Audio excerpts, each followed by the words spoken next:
Hey, we're streaming to YouTube now, Leader. That's great. Thank you, Ed. And good evening, everyone, and welcome. This is Northampton Borough Council Cabinet meeting for the 9th of September 2020. Don't believe we have any apologies for absence. I think I'm right to say that, Ed, am I? That's correct. No apologies received. Thank you. We have some minutes from our previous meeting of the 19th of August. Can I just ask if anybody has any comments on the meetings or any errors or corrections that they wish to draw to our attention? So those minutes, are they agreed? Agreed. Agreed. Thank you very much indeed. We have no intention to hold any part of this evening's meeting in private. Although we have councillor speakers on 4 items, I don't believe we have any deputations or public addresses. So if I may, I'll ask if any member of the Cabinet has a declaration of interest for any item on the agenda. No, I don't think so. Okay, that's great. We have no issues arising from overview and scrutiny. So let's go straight to our first main report. One speaker to come in shortly, registered Councillor Danielle Stone. This is the finance monitoring to July, the end of July 2020, and is with, of course, Brandon. So Brandon, over to you. Yeah, thank you, Chair. As you said, it's the finance monitoring report for up to the 31st of July this year. As you'll see on 3.3, you'll see the total figure for the general fund has dropped dramatically since the last one, over £500,000 since the last report last month, which is good to see. We've started to get in some grants. Some of the grants are being offset against some of the costs and expenses that we've incurred, plus some of the losses we've received as well. We're still applying for grants for loss. We're fee and income grant. We're at the first submission stage, so we'll be looking at doing that one shortly and getting that in and see where that brings us after that, which I'll be able to give you another update later on. As you'll see in a lot of the areas under 3.42 all the way down and onto page 8, there's a lot of currently forecast overspends, but these are the sort of things we're dealing with at the moment, and hopefully getting them down to zero, and if we can get some more grants in, that will help. If I bring it back to 3.4.2, you see on the last couple of lines, it said the pressures are partially offset by savings of staff and budgets across the service and reduced expenditure on business rates totaling 186,000. That's not actually, we're not actually saying we're cutting staff at the moment. At the moment, we're actively recruiting staff, but unfortunately we haven't had anybody take up the positions. So it is down as a saving at the moment, but obviously if we do fill them positions, then that will obviously reduce as and when staff are brought on board. But as you see, overall, it's been quite a good month. The staff have been working really hard and trying to get some more grant applications in. And, I fully, support what they're doing. And I want to personally thank them for all the hard work they've done across the finance team.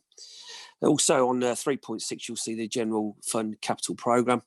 As you'll know, obviously with COVID-19 situation, a lot of things have been delayed, and the starts and the availability of contractors has been delayed as well. So a few of the projects that we had on board, and the money's still there at the moment to get these completed, but obviously it's going to be a bit of time. We're going to have a little bit of delays in certain projects.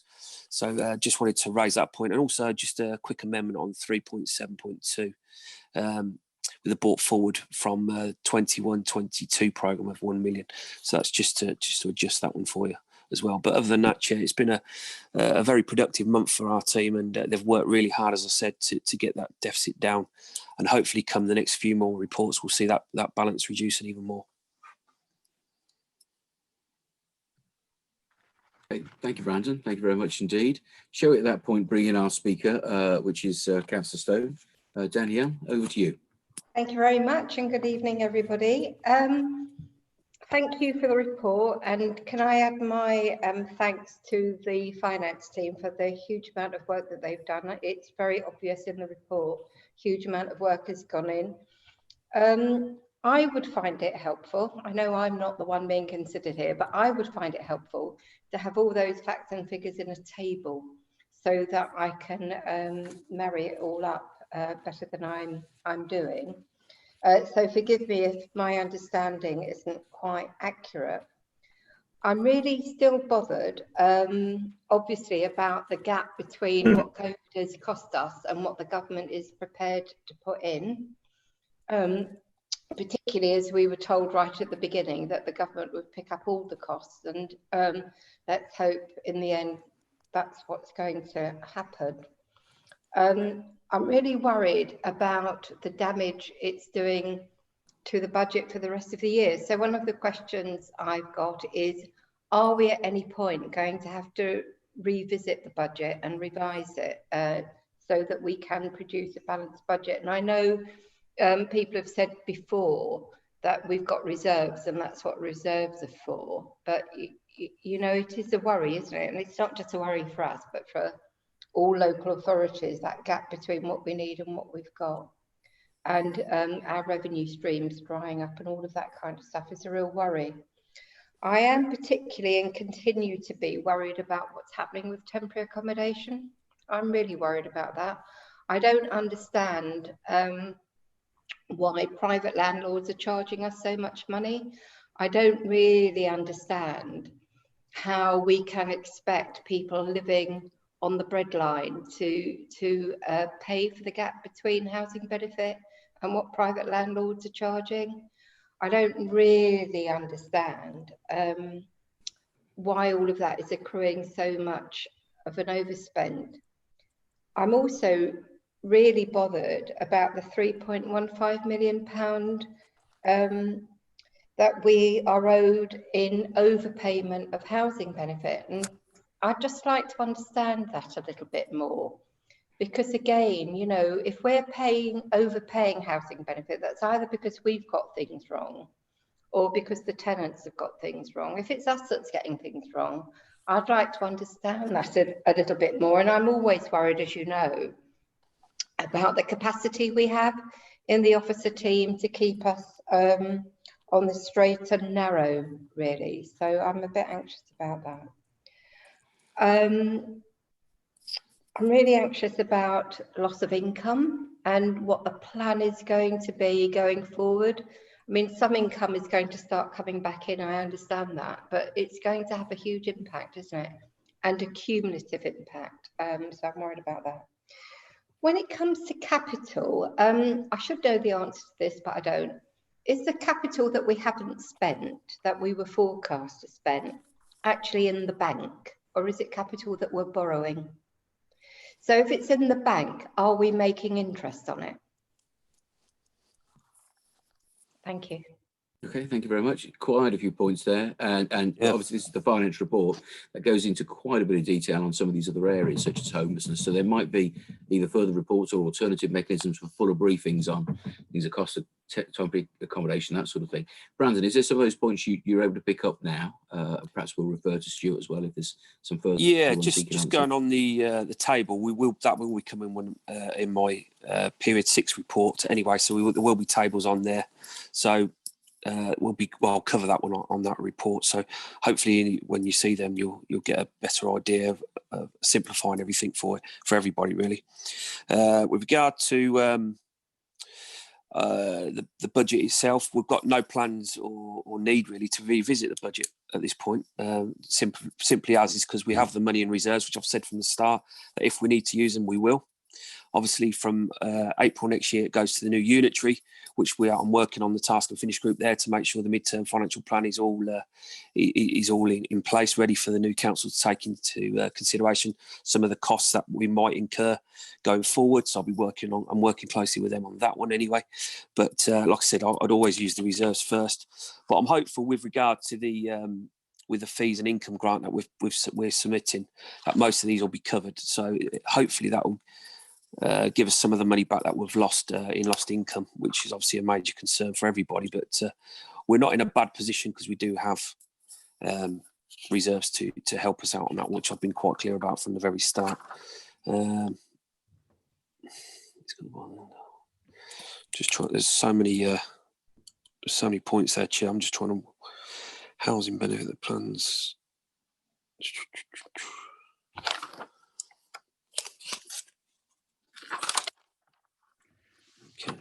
Okay.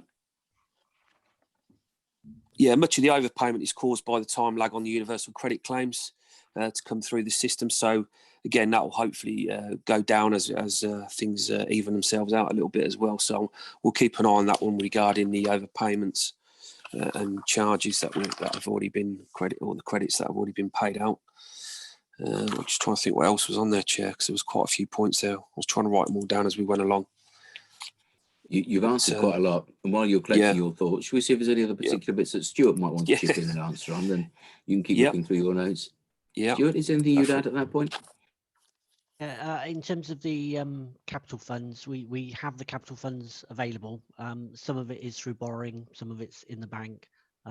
Do we earn interest? According to our advisors today, there is no interest in Europe for the placement of money. It's so marginal. So, but the reverse of that is that the borrowing rate's quite low. So where we would have assumed, let's say 4 or 5% borrowing rate for a scheme, if we've borrowed and we've not consumed it yet, actually the rate is very low. So it's the treasury margins on borrowing and placements is very, very marginal. Thanks, I think one of the other parts was temporary accommodation costs as well. Obviously, we've had a small grant towards that at the moment, but we're confident we'll be getting some more money in for the temporary accommodation during the COVID period. But obviously, that won't. We still need to look at the forward plan as well between now and the end of the financial year of the clients that we've already got in hotels and temporary accommodation at the moment, to making sure that they've got more permanent premises to move into. So hopefully with the report I'm bringing on Monday, that'll go a long way to actually supporting that between now and the end of the financial year, getting more houses and hopefully more buildings as well, which we can help them out with. Okay, thank you, Brandon. So I think we've got quite a lot of that covered. Is there anything else, Danny? I'll drop Brandon and Stuart an email. Stephen, were you signaling to come in there on the temporary accommodation? Yes, I'll housing. I'll just say a few words. I mean, a lot of the questions Councillor Stone's raised, she has mentioned before, and I'm not one for repeating myself in answers. So, but I did want to make 2 points. First of all, with regard to the costs of the hotels and the rough sleepers in the hotels, etc., some of the general grant money, of course, will, one hopes, be allocated in that direction at some point. The other thing is about the cost of the temporary accommodation, and we are, of course, governed by market forces. And I'd rather say a big thank you and great praise to our team for negotiating the reductions in the sums we pay that they have done earlier in the year. Yeah, I'll totally echo that as well, Chair. Yeah. We have seen significant improvements in those rates, haven't we? Yeah, I'd like to know what the rates are, Chair. I would like a lot more information about that. I'll drop you an email, Stephen. Thanks. Or check an earlier cabinet report, because I believe they were repeated in that. We have had those, haven't we? We have had I think we info have, on the yeah. rates. Okay. Yeah. Right. So at that point, anybody else got any comments or questions at all on anything that appears within the finance monitoring report for this evening? No? Okay. As always, the recommendations are at section 2, which is that we review the contents and the recommended actions. Look at the previous report. Okay. Can I just ask you to confirm? There we go. Section 2. Cabinet notes the content report and future reports will set out being taken by Corporate Management Board to address the issues arising. So can I just ask you to confirm your agreement, please, to the recommendations? Agreed. Great. Okay, thank you very much indeed. So that takes us on to item 8. One speaker will come in shortly is Councillor Birch. Over to Phil, first of all, to introduce its corporate performance, all measures report for the first quarter to March, from March to June of this year. Phil, over to you. Thank you, Chair. I think the nub of this report is paragraph or section 3.3. It has been an exceptional quarter for the council, and I think it's clearly a reflection on our staff that they've done so well. If you look at the table at the end of paragraph 3.3, performance has held up significantly. So all credit to our staff, and I thank them across the board for delivering to such a high standard during such a difficult period. So I think the statistics are there. There has been some issues, for example, with the payment of invoices to local invoices within 10 days. We're usually performing very, very well on that performance indicator, but unfortunately staff have had other priorities, particularly getting out business grants and things like that. So there has been a drop in that performance indicator. But when you drill down and look into look into it in more detail in the appendix, yes, it was significantly down in April, but it went back up in May, and it's down again a bit in June. So you know, it's not all bad news, although there has been some issues, and obviously some stuff hasn't been going on. For example, with Hackney carriages, as reported there, private hire, off license checks where staff go out and physically undertake these duties out on the streets. That hasn't actually happened. But really, overall, I think, Chair, excellent performance from in very difficult circumstances. And as I say, credit to our staff. Very good performance in continues, and yes, there are some slight hiccups, but when you drill down, they're not as bad as they may seem. Obviously, one area that is of concern is town centre footfall, way down, slowly coming back, but still nowhere near what it was pre-COVID. And another one which, you know, we don't appear to have an answer for. I mean, there was more missed bins, boxes, etc. during the period. That's basically down to staffing, personnel issues with different people being on different rounds that didn't necessarily know them, with people being off sick and in quarantine, etc. So, you know, hopefully that will bounce back.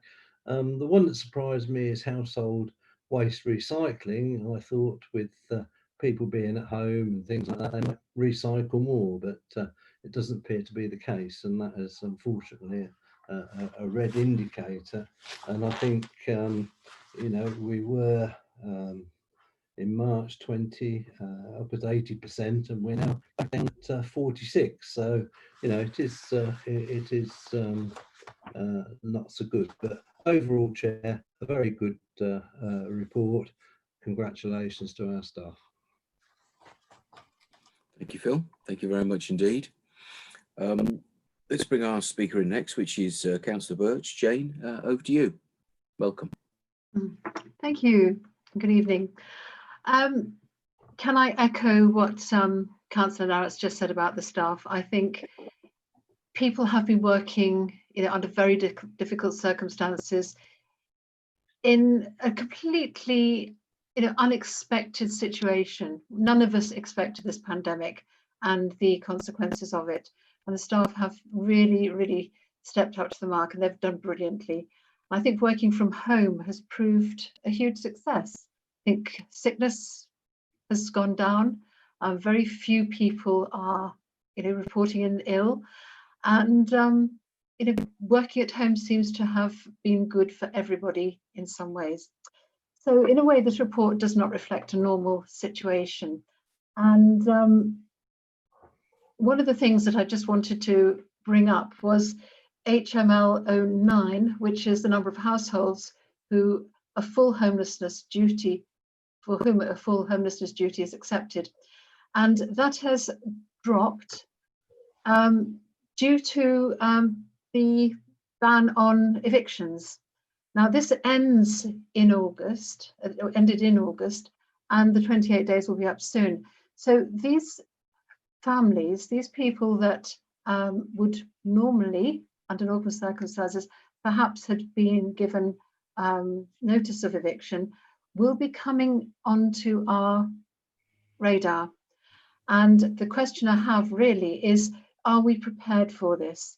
Because there will be a huge number of people that will be looking for homes, as weather gets colder, as we are perhaps approaching another spike in October, the nights will be dark, weather colder, and perhaps more cases of COVID around. So the people will be in a vulnerable situation and perhaps, looking for homes as well. So are we prepared for this? Hopefully not an increase, but it is, it would be sensible to consider that. And the other question I have is similar to the point that Phil's just mentioned about the recycling of household waste. It does seem extraordinary that people haven't been recycling more. Lots of people have time to sort out their recycling, and certainly it's something that has become part of the sort of weekly routine since I've been at home much more. I'm interested to know what the campaigns that are usually run are. What are we missing that has perhaps not prompted people to undertake this recycling? What campaigns do we normally have out there? What prompts do we have? What reminders do we have that are not being broadcast, put out on social media into the public agenda at the moment? So 2 questions there about the housing and about the recycling campaigns, please. Okay, thank you. Phil, do you want to make any comment? There's quite a lot that might be more Mike's area, possibly. Can I thank Jane for her initial comments? I think we all thank our staff for what they've done during a very difficult period. With regard to the specific indicators that Jane has mentioned, I did raise HML 09 with the officer who prepares these, and I did ask her to make sure prepared for what happens when evictions do start again. I mean, we do recognise that there's going to be a situation there that needs addressing, but I don't know if Councillor Hibbert can throw any additional information on that particular performance indicator. And similarly, recycling, as I say, I agree with Jane. I'm quite surprised that recycling hasn't increased during the lockdown with people being at home. I would have thought it would probably have increased, and people being at home more. I would have thought that the stuff they were using, they would recycle more, perhaps, having, being at home during the day, having more drinks, whatever. I would have thought it would have gone up, but and I'm not familiar with the recycling campaigns. So as I say, perhaps Stephen and Mike would like to comment on those 2 particular indicators, Chair. Other than that, I'm happy to present the report and the recommendations therein. Lovely. Thank you, Phil. Stephen, did you want to chip in there? I'm aware that the government have also introduced other restrictions on possession proceedings, haven't they? Including how many months in arrears the tenant might be, and Phil Harris probably has more of that to hand than I do, but I'm aware of that because we were talking about it the other day. Are we ready? We're aware of what's coming, so we're ready in that context, but I don't know what the question relates to. We don't have any empty housing, do we, to put the people in, so we have to carry on with the programs we've already got in place. But are the staff ready for what might come? Yes, they are. Yeah. Okay, thanks, Stephen. Mike, was there anything further on the recycling related stuff? Yeah, sure. I mean, I'm presenting kind of odd times and odd things coming out of the statistics as well that we wouldn't necessarily expect. But I think we need to remember that we've come an awful long way on recycling already. So if you compare the figures to 2-3 years ago, you're talking about some really significant rises from changing the system from the old system to the commingling system and the benefit that we've got from that. On top of that as well, we've done things like the pre-COVID, we're obviously rolling out the commingled recycling with the plastic sacks to areas of Far Cotton, which we trialled. We'd dearly love to get that expanded out across the town, and obviously COVID stopped us in our tracks. that was having an impact down in Far Cotton of anything like a 14-15% increase in recycling as a result of that project. So it was really, really good. But obviously COVID stopped that in our tracks, which hasn't helped us really. In terms of the messaging, lots of different messaging going out there at the moment, and it all comes back to the messaging is exactly the same from what you see on the side of the lorry, what you see on social media, and what you see out there. We're going to be running some more campaigns as we move forwards, as the situation progresses. So some strange old numbers there, and kind of a bit different to what we've been seeing in recent in the recent period pre-COVID, which is a continual rise. So I think that's partly due to the fact that we'd made such big strides anyway.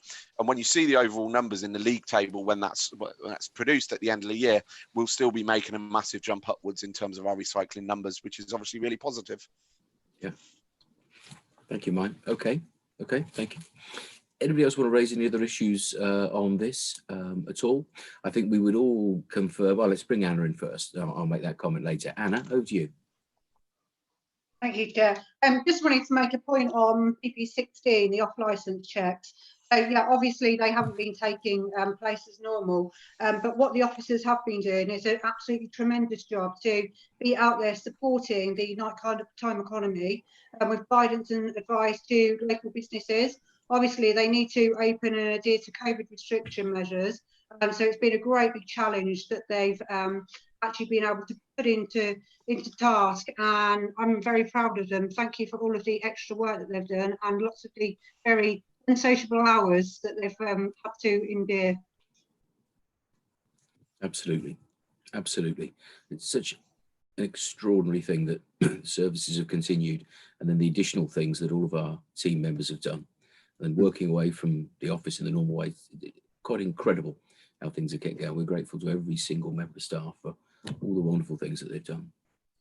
Chair, can I just come back on Councillor Birch's point about the houses, temporary accommodation and people who are homeless?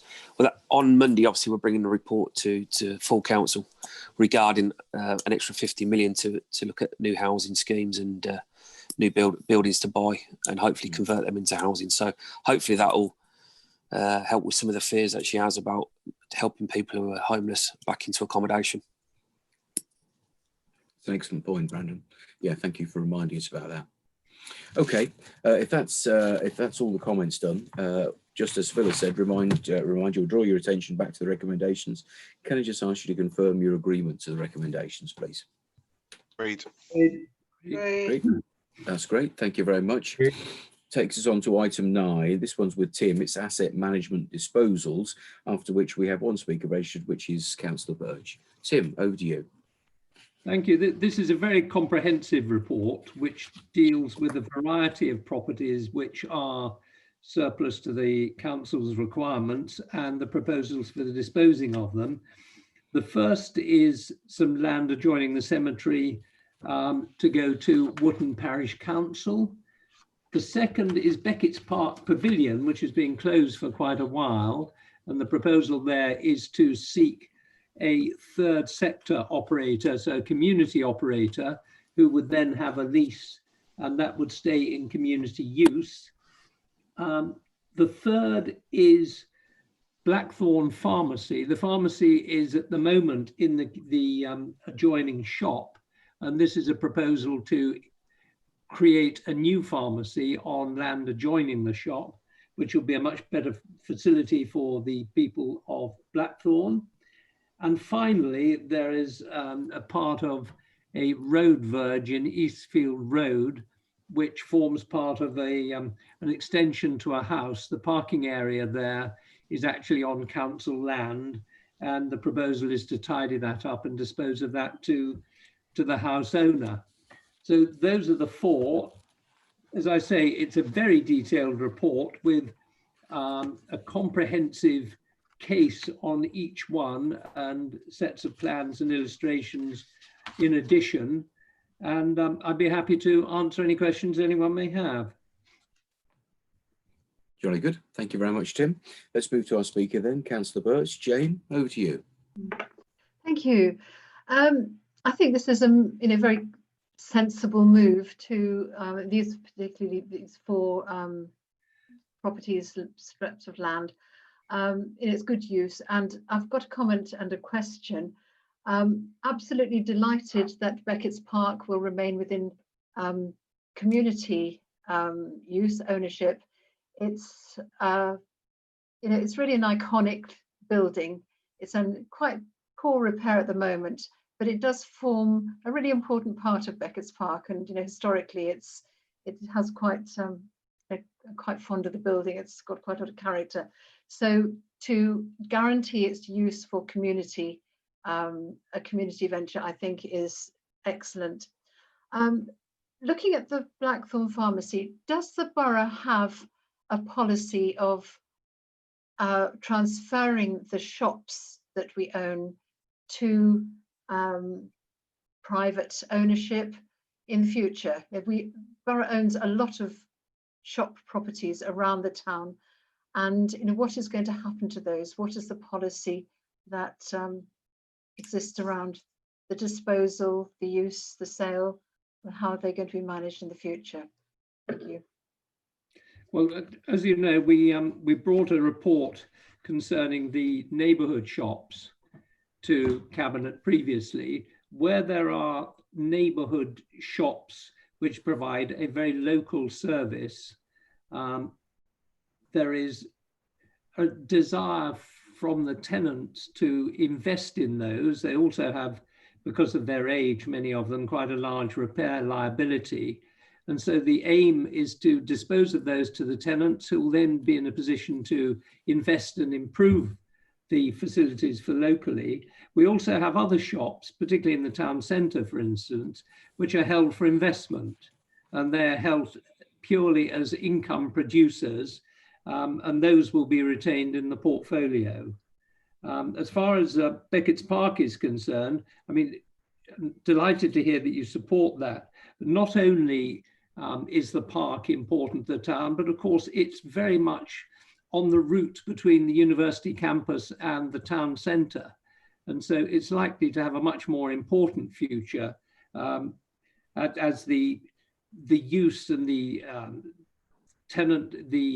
student population bed in over the years and make that much more part of a joined up facility. Thank you, Tim. Thank you very much indeed, Tim. Thank you. Anybody else have any other queries or comments on this at all? Stephen?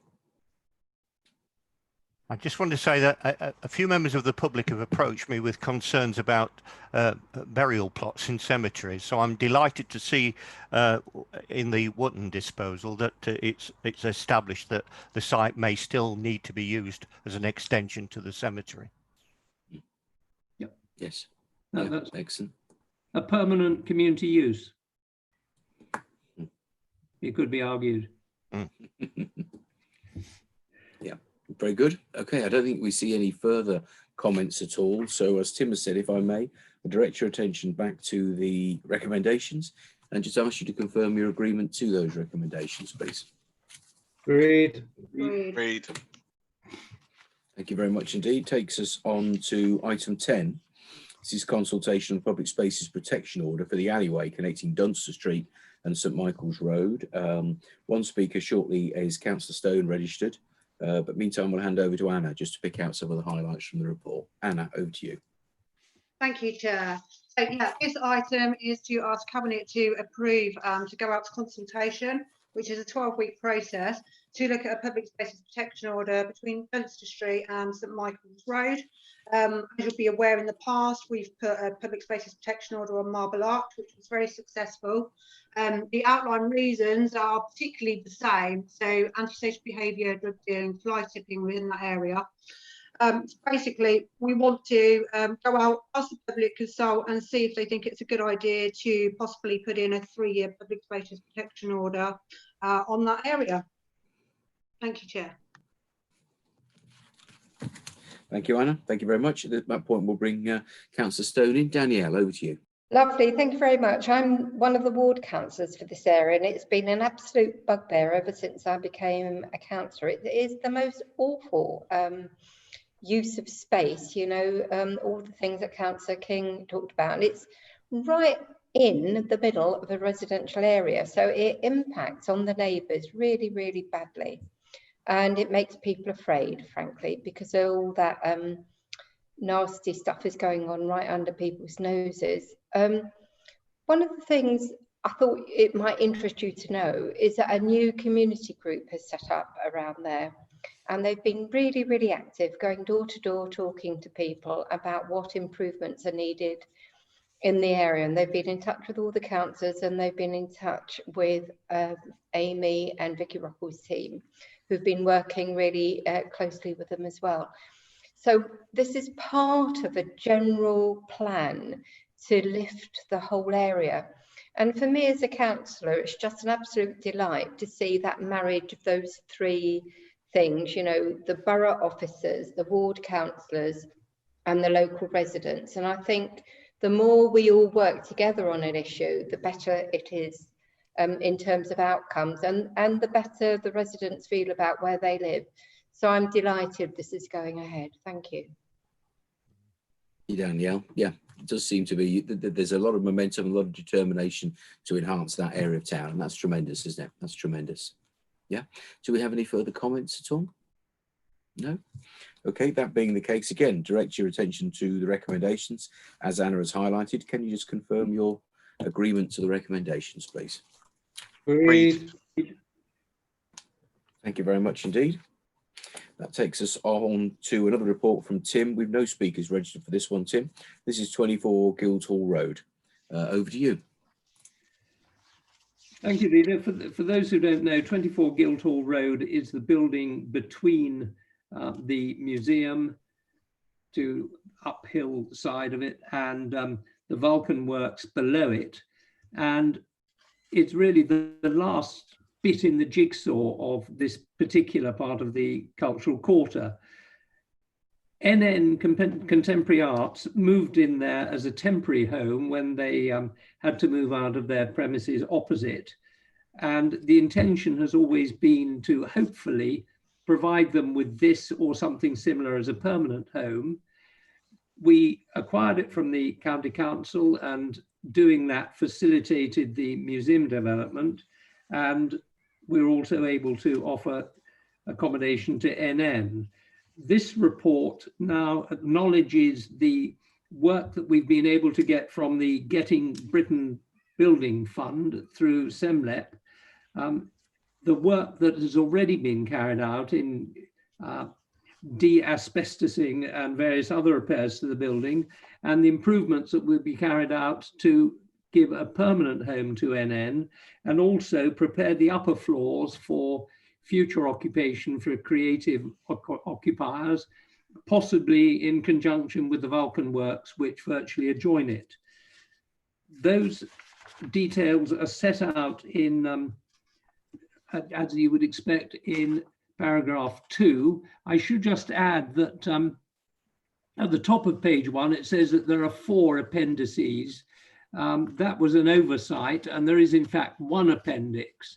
And the other appendices deal with contract and tendering figures, which it's not appropriate to put into the public domain until tendering and all the work processes have gone through. So it's just the single appendix, which shows a floor plan of the building. And the recommendations, as I say, are set out in paragraph 2. Happy to answer any questions. Jolly good, thank you, Tim. Yeah, I mean, an absolutely wonderful thing to be happening. Another great thing happening there in the cultural quarter. I think the report's pretty comprehensive, really. Does anybody have any queries at all or points that they'd like to raise on this? Oh, Anna, you going to chip in? Yeah, just a comment really. It's going back to the original press release that went out when NN were lucky enough to get the part of the funding, £1.2 million. And it's just the quote that we use from Emma, who is the CXO there. And I think it really sums up what we're trying to achieve in the cultural quarter. So a contemporary art space is a driver to progressive positive change that contributes to building diverse, sustainable communities. I think that's really what we're hoping to achieve for that area of Northampton. And I really support this paper. Thank you, Anna. Yeah. Jolly good. Okay, well, on that note, then we'll draw your attention, as Anna has, to the recommendations at section 2, and just ask you to confirm your agreement to those recommendations, please. Is that agreed? Agreed. Indeed. Very good. Thank you very much, everybody. That was our last item. So at that point, we'll draw the meeting to a close. Thank you very much indeed for your attendance. Thanks very much.